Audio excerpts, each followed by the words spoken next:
Hi, welcome to Z-Brief IFS Movie Views.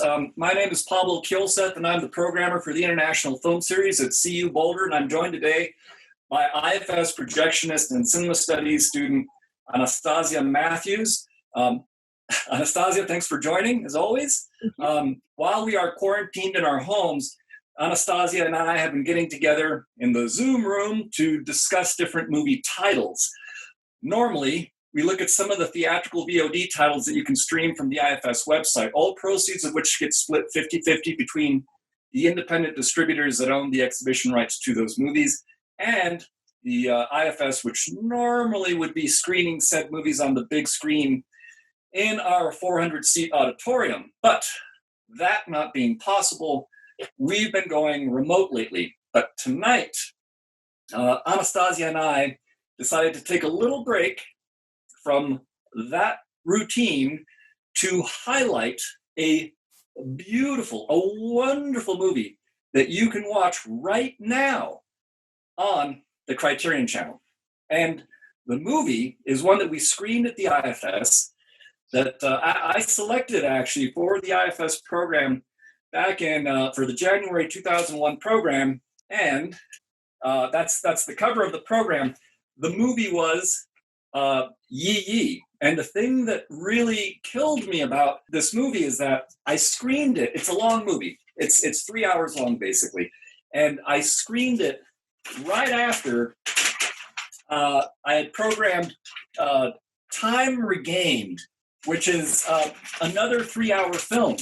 And I ended up I saw Time Regained, and I think I just crapped out and didn't see Yi, even though I kind of thought in my mind I did, but that was 10 years ago. 20 years ago. Good Lord, time. It's just spinning by. So I thought I'd seen it, but I didn't, because when I recently went back to, revisit, it turned out I hadn't seen it at all.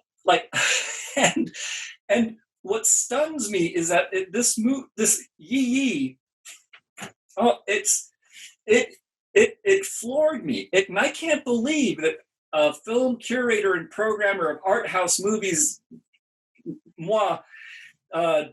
missed this masterpiece for 20 years. It's just unbelievable, unfathomable. And I think part of the problem was that because I've been seeing, we also just recently screened a bunch of Hu Shaoshen films, which are sort of on the slower side, and I think in my mind I thought Yi, it's going to be about another movie about a woman, and it's going to be slow and long, and that might have impeded me from going in.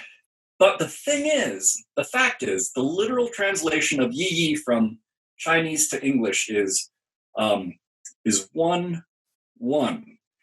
And I'm just going to quickly flash on I took a screen grab of that title card to give a visual assist. So basically, a literal translation of Yi from Chinese to English is 1-1, as you see there on the top. The Chinese character for the word one resembles a dash. When placed in vertical alignment, it resembles the Chinese character for two. And when the title appears on screen, one can see these characters kind of looking like two cloudy, wavy bars, which maybe to the Western eye might even look like an approximately equal to sign or something like that. Now, but below that, the title reads a 1 and a 2, which is like the sound that you might hear a bandmaster, summoning, right before a score. So a 1 and a 2 and Yi Yi. And then, but it's also, what you see here is 3 structures, 3 parts. And what's interesting about that is that Taiwanese director Edward Yang is presenting the viewer with the title in 3 parts, and he will also carefully weave together the unfolding drama of 3 generations of a middle-class family, and this seen through 3 different perspectives that alternate between father, son, and daughter. And also, this is all going to be around 3 pivotal moments. It begins with the marriage, it ends with the funeral, and in between, is life itself. It seems simple, and yet what can be more complicated than life, right? And Wang's filmmaking style, I'm going to not talk about that because I think that Ana, you might step in to say a few words about that. I will just show another quick. This is an opening scene, so you can see that there's some humor in here. There's beautiful compositions, there are beautiful colors, and there's for me a standout scene. Several standout scenes, but there was one standout scene right in the middle of the movie. And I'm hoping that our production guy, Jason, will take a note. And this is where he should cut in a couple minutes. 成群的湿空气受到地热会上升，到了温度低冷的高空就凝结成小水珠。谁敢进来？这就是大家现在看到的这些美丽的云。它们跟随着大自然的节拍，不声不响的在我们头上跳着美丽的舞蹈，我们常常都没注意而错过喽。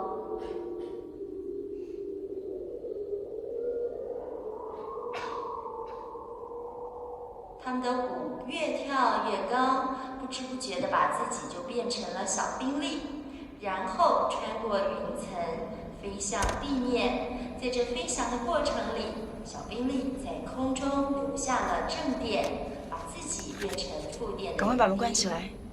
在那边干什么？对立而又相吸的能量，去前面找位置。在小雨滴冲向地面的同时，不断累积，互相越来越不可抗拒。终于在一个闪电的瞬间，正电和负电又激烈地结合在一起，这就是雷。我们地球一切的生命，应该就是闪电创造的。科学家们相信，4亿年前的一道闪电创造了第一个氨基酸，一切生命的最基本单位。这就是一切的开始。When we tell people, oh, there's a 3-hour film, no one's, few people will actually check it out. So I'm hoping that maybe they'll just sit and watch the few minutes that we put out, that we carve out for this one middle scene. And hopefully that will actually get them to watch the whole thing, because it's a stunning, stunning moment. And I'm now going to stop blabbing and hand it over to you. Anastasia, what were your thoughts? I thought that this was a really enjoyable watch. 3 hours usually feels like a long time, but there are a few films that I think just make that time fly by. And this was one that, even if it didn't feel like flying by, it didn't feel like it was crawling either or dragging. It was just a nice experience to have. I loved how the narrative constantly oscillated through the film while maintaining the consideration of the specific family, and how that portrayed the different intricacies of family life. I think just was really interesting to see how it played out. The character that stood out to me the most, I think, was Yang Yang, the small little boy that we just saw in the 3-minute clip. Yep. And his relationship to photography. The whole time he's trying to figure out how to see things that can't be seen, seeing things from another person's perspective. And it was just so delightful for me in the moment where the dad's scrolling through the different photographs that he's taken, and they're just pictures of the back of people's heads. And mosquitoes, too. Mosquitoes.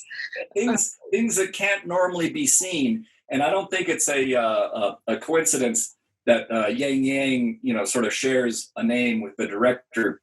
I do think he's kind of meant to represent a stand-in for the director in a way, sort of the childlike curiosity, and also the esoteric filmmaker that wants you to somehow see something that you would otherwise not be able to see, right? Absolutely, yeah. And I think often when you see photography in film, it does inherently take on that meta-cinematic mode. So absolutely with that. Yeah, so all in all, I just really enjoyed watching this. The shots were so much fun. There's a moment with Yang Yang and the father sitting down at McDonald's, and you just see through their facial expressions just the different generational concerns happening. And yeah, it was a lot of fun. I'll step in just because there's a pull quote that I read that I really liked. And film critic Nigel Andrews basically, he was saying to describe Yi Yi as a 3-hour Taiwanese family drama is like calling Citizen Kane a film about a newspaper. Yeah, I saw that quote too, and just nail on the head right there. Yeah, it's a stunning movie. And it's sad that it was basically also this is his 7th, and it was his final film. He ended up after he completed this movie, he found out he had colon cancer and spent the remaining years, I think, just dealing with that. It's that, which is a tragic demise end for such an incredible filmmaker. This Yi Yi, it won Yang the best director at the 2000 Cannes Film Festival, where it was also nominated for the Palme d'Or. It's a very interesting film because it was shot and finished at the end of 1999, but then exhibited in 2000, and so it's quite literally a film born of one millennia and entering into another millennia. And I think it's also about the 3 generations of families that are, they look at the past with regret, and they look at the future with hopes and dreams. And you see both of those things kind of folded perfectly. And the way the placement, and this is one of those movies that it's just a lot of static shots, but it's not just a camera that doesn't move. I mean, the camera will move, but it's so gentle and assured, and it's looking at reflections and windows, and it's adding layers, and it's just delightful. It's perfect. It's if you want to know how to make a great movie, you should definitely check out Yi Yi by Edward Wang. And at the same time, if you happen to have a subscription to the Criterion channel, you're on your road. There's nothing stopping you. You can also watch it with the commentary on the Criterion channel. And so you've got a lot of options. And I guess in a way, we're just going to refer to this particular Z-Brief episode as a flashback to something that once played out on the big screen at the IFS, which we hope to bring back, because at the IFS we honor and cherish the past, and actually hope to share it with the people of the future, and hopefully we'll even be able to get a 35 millimeter print, which Anastasia, you would be able to project, right? Yep. And even though we're shut down for the summer, we're shut down. Right at this point, it's safe to say we're shut down for the fall. We are hoping to maybe bring together some live streaming options. That's something that we're looking into. But when we do come back, hopefully for what will be our 80th year anniversary, I can tell you one thing for sure, and that is that I will go out of my way to see if I can find a 35 print of Yi Yi to add for our 80th year anniversary. In the meantime, though, don't let that stop you from checking it out if you haven't already. So that's our plug for today, and I want to thank Anastasia for joining me. I want to especially thank her for watching it, because it's always so nice to talk about a movie that you love with someone who's seen it and also likes it, because otherwise it's a lonely world. Movies need audiences, but film-loving audiences need each other as much as that dynamic, so that we can still keep the fire alive, right? And we are going to keep the fire alive. So let's do that. And we'll see you next time. If you want to check out the next Z-Brief, no idea what that's going to be about, but I'm sure it'll be fun. Ana, thanks again for joining. Thank you. Anyone who's watching this, thank you for watching. Feel free to reach out at any time if you have suggestions of something you want us to talk about, right? So, excellent. Thanks, Ana. Thank you.